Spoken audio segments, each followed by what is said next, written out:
मैं Akhilesh Dwivedi civil jobs academy के YouTube channel में आप सभी का बहुत बहुत स्वागत करता हूं। आज मैं आप लोगों के समक्ष पुनः एक नई वीडियो के साथ उपस्थित हूं। ये महत्वपूर्ण वीडियो है जिसका विषय है किसी समस्या अथवा समसामयिक मुद्दों का विश्लेषण कैसे करें, और इसके उदाहरण के तौर पर मैं मणिपुर हिंसा पर चर्चा करने वाला हूँ। ये जो टॉपिक है ये आपको प्री मेंस और इंटरव्यू में बहुत मदद करने वाला है। किसी समस्या का जो एनालिसिस है हम कैसे कर सकते हैं, उसके क्या एस्पेक्ट हो सकते हैं, इस पर आज हम चर्चा करने वाला हूँ। तो 3 एस्पेक्ट होते हैं, आप देख सकते हैं। किसी समस्या या कोई भी समसामयिक मुद्दा है उसका हम एनालिसिस 3 एस्पेक्ट से कर सकते हैं, और इसको हम कहते हैं FCR एनालिसिस। FCR एनालिसिस कहा जाता है। तो हम यहाँ पर जानेंगे कि F, C और R इनका क्या मतलब होता है, और फिर एग्जाम्पल के तौर पर हम जो है मणिपुर हिंसा को समझेंगे। तो F सबसे पहले आता है F मतलब फैक्ट्स यानी तथ्य। तो कोई भी घटना, दुर्घटना, समस्या या कोई मुद्दा है, कोई करंट अफेयर्स से संबंधित जो विषय है, उसकी तथ्यात्मक जानकारी क्या है, इसको सबसे पहले हम देखते हैं, जानते हैं। फिर C आता है। C यानी कॉजेज, इसका मतलब है कारण।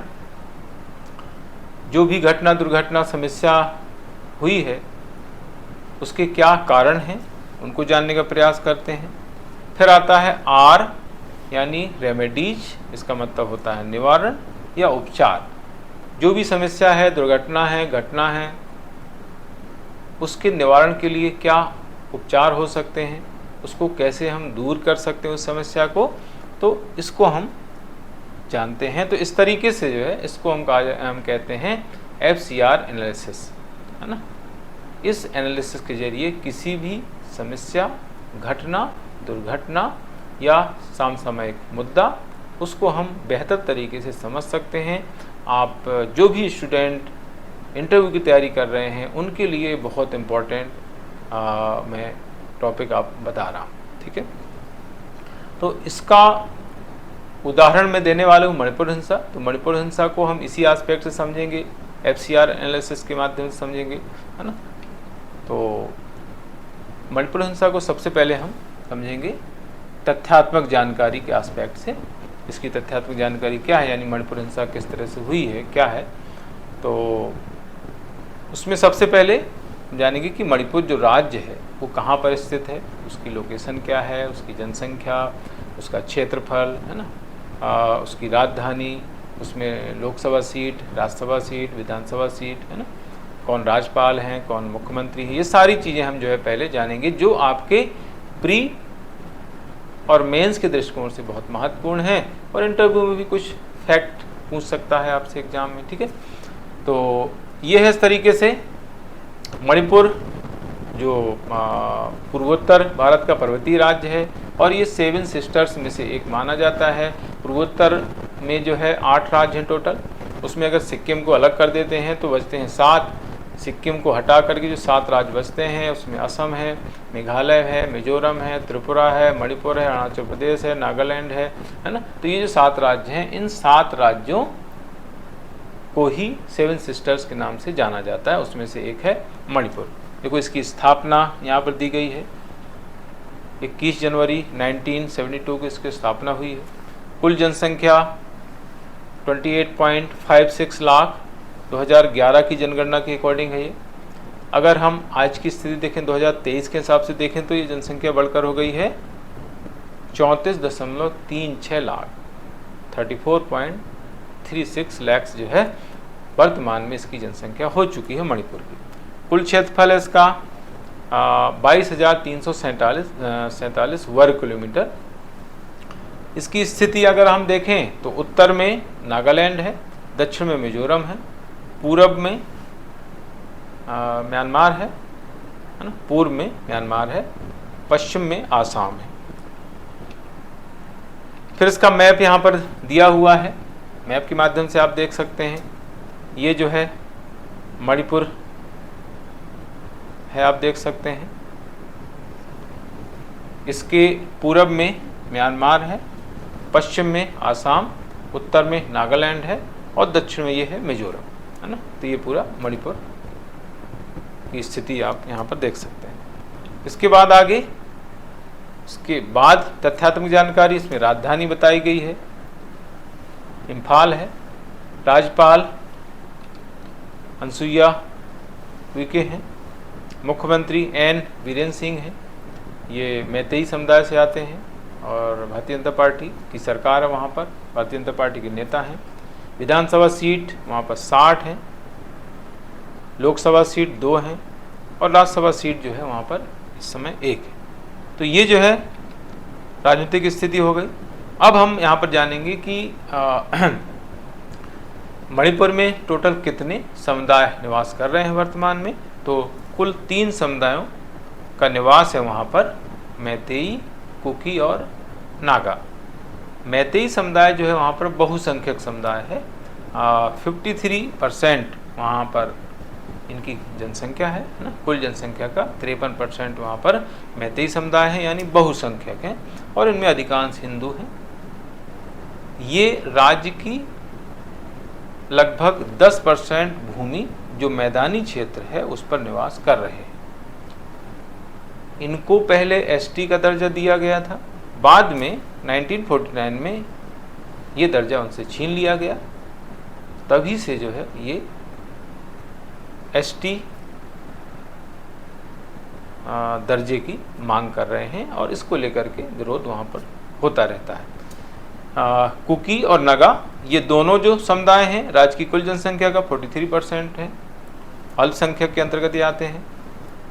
लेकिन ये राज्य की 90% भूमि जो पर्वतीय क्षेत्र है में निवास कर रहे हैं, इनमें अधिकांश जो है ईसाई है। तो ये तीनों समुदायों की स्थिति है। संवैधानिक स्थिति वहाँ पर क्या है, इस मणिपुर राज्य के लिए एक प्रावधान है, विशेष प्रावधान है इसके लिए। वो आर्टिकल है 371C, अनुच्छेद 371C में जो है इसके लिए विशेष उपबंध मणिपुर के लिए किए गए हैं।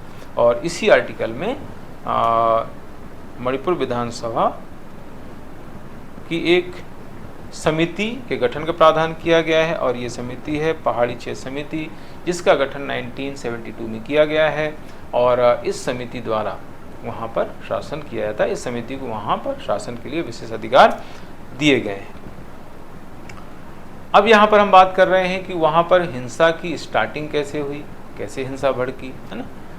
तो हिंसा भड़कने के पीछे जो मूल कारण माना जाता है वो है मणिपुर उच्च न्यायालय का मणिपुर सरकार को दिया गया एक निर्देश, जो अप्रैल 2023 में दिया गया था। उसमें कहा गया था कि मणिपुर सरकार मैतेई समुदाय द्वारा जो एसटी की मांग की जा रही है ना, उस पर जो है 4 हफ्ते में निर्णय ले, इस तरह का डायरेक्शन, इस तरह का निर्देश मणिपुर हाई कोर्ट द्वारा दिया गया था।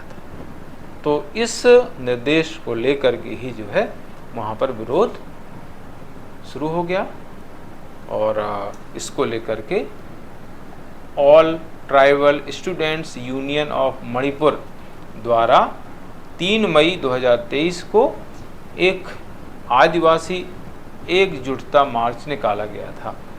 वहाँ के जो सभी पर्वतीय जिले थे उनमें आदिवासी एकजुटता मार्च इस यूनियन द्वारा निकाला गया था। उसका समय है 3 मई 2023। इससे इम्फाल घाटी से लगे हुए चूड़ा चांदपुर जिले और उसके आसपास मैतेई और कुकी आबादी के बीच झड़पें स्टार्ट हो जाती हैं। चूड़ा चांदपुर जो जिला है ये बहुत चर्चित रहा है पिछले दिनों। यहाँ पर बहुत ज़्यादा हिंसा हुई है मैतेई और कुकी समुदाय के बीच। तो यहाँ से जो है ये हिंसा स्टार्ट हो जाती है और तब से लेकर के अभी तक लगातार ये हिंसा चल रही है। लगभग 4 महीने इसको हो चुके हैं, है ना। फिर एक दुर्घटना ने इसमें आग में घी डालने का काम किया। और वो है 19 जुलाई को एक वीडियो वायरल हुआ जिसमें 2 कुकी महिलाओं को नग्न अवस्था में घुमाते हुए दिखाया गया है ना। यह घटना जो है पुरानी घटना है, 4 मई 2023 की घटना है। चूँकि उस समय इंटरनेट वहाँ पर बंद था इसलिए इसका बाद में पता चल पाया। और इस घटना से जो है पूरा देश शर्मसार हो गया और इस घटना से वहाँ पर हिंसा और तेज हो गई और लगातार चल रही है। अब तक जो है ताज़ा स्थिति क्या है आप देख सकते हैं। अब तक जो है 160 से अधिक लोगों की मृत्यु हो चुकी है, 400 से अधिक वहाँ पर घायल हो चुके हैं। सर्वोच्च न्यायालय द्वारा जो है इस मामले की सुनवाई की गई है और सर्वोच्च न्यायालय ने इसकी जांच के लिए हाई कोर्ट की 3 पूर्व महिला जो जज हैं उनकी कमेटी बनाने के निर्देश दिए हैं। यह कमेटी सीबीआई तथा पुलिस जांच से अलग मामलों को देखेगी, उनकी जांच करेगी। सर्वोच्च न्यायालय ने यह भी कहा है कि इससे संबंधित जो मामले हैं, मणिपुर हिंसा संबंधी जो मामले हैं वो सीबीआई को स्थानांतरित कर दिए गए हैं। सर्वोच्च न्यायालय ने 42 SIT विशेष जांच दल गठित करने के निर्देश दिए हैं और सर्वोच्च न्यायालय ने मणिपुर हिंसा में अब तक जो भी प्रशासनिक कार्रवाई की गई है उसकी डिटेल भी सरकार से मांगी है। तो ये इस तरह से ताज़ा स्थिति है। इसके कारण क्या हो सकते हैं, कॉजेज? इसके कारण में सबसे बड़ा कारण है कि मैतेई समुदाय द्वारा लगातार ST वर्ग में शामिल करने की मांग की जा रही है और कुकी समुदाय द्वारा उसका लगातार विरोध किया जा रहा है। इसको लेकर के लगातार हिंसा भड़कती रहती है ना। तो ये बड़ा कारण है, पहला कारण है। इसके अलावा अभी हमने जैसे देखा कि जो बहुसंख्यक मैतेई समुदाय है वो उसकी जो आबादी है कुल जनसंख्या का 53% है, वो केवल 10% क्षेत्र पर ही निवास कर रहा है, जबकि कुकी समुदाय का निवास का जो क्षेत्रफल है वो 90% है, पर्वतीय क्षेत्र। तो ये कारण है। इसके अलावा जो मैतेई समुदाय है उसको पर्वतीय क्षेत्र में ना तो निवास करने का अधिकार है, ना ही वहाँ पर ज़मीन खरीदने का अधिकार है, जबकि कुकी समुदाय को मैदानी क्षेत्र में निवास करने तथा ज़मीन खरीदने का अधिकार दिया गया है। तो ये भेदभाव की वहाँ पर व्यवस्था है, इसको लेकर के भी विरोध वहाँ पर होता रहता है और हिंसा भड़कती रहती है। वहाँ की ऐसी व्यवस्था है।